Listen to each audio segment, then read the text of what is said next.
সৎ আয়ের উপরে 30% আর 15% আপনি করবেন চুরিবাটপাড়ি করে করা তাদের উপরে, এটা তো হতে পারে না। আর তার চেয়ে বড় কথা, উনি কিভাবে এটা আয় করেছেন কোনো প্রশ্ন করবেন না, এটা তো সাংবিধানিকভাবে সাধারণ সর্বজনীন মানবাধিকার বিরুদ্ধে।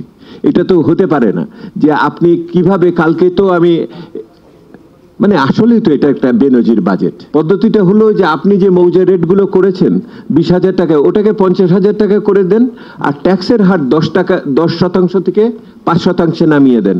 তাহলে আপনার মূল যে ট্যাক্স পেতেন সেটাও ঠিক থাকবে, আবার যেটাকে বাস্তবসম্মতভাবেও করা যায়, লোকে এটার মধ্যে অসুবিধায় পড়বে। এই কথাটা কিন্তু বিভিন্ন সময় বলা হচ্ছে। একই রকমভাবে বলা হচ্ছে যে এখন ওই একীভূত করার ক্ষেত্রে কোম্পানি এবার কোম্পানি এসেছে, তো ওনাদেরও তো একই রকমভাবে ঘোষণা দিয়ে দণ্ডসুদ ব্যতিরিক্ত কিন্তু এগুলিকে প্রচলিত আইনের অধীনেই করা সম্ভব বলে আমরা মনে করি।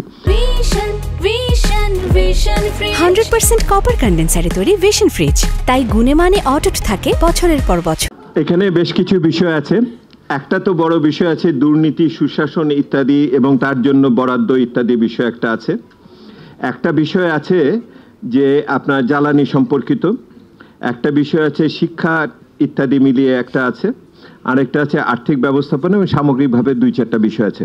তো আমি প্রথমে যে আমি খাতওয়ারি আলোচনাগুলোকে প্রথমে নিয়ে আসি, বিশেষ করে যেগুলি আর্থিক বিষয়, তারপরে খাতে আছি, ম্যাক্রোটা আগে। একটা বিষয় আপনারা তুলেছেন, সেটা হলো যে আপনার করযোগ্য আয়ের সীমা কার্যত আসলে কমে গেল কিনা আপনার মূল্যস্ফীতির কারণে।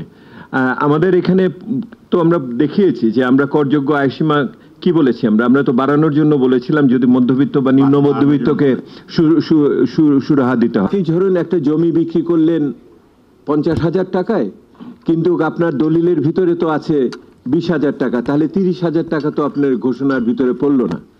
এইটার জন্য সাধারণভাবে দুটো সমাধান করা হয়।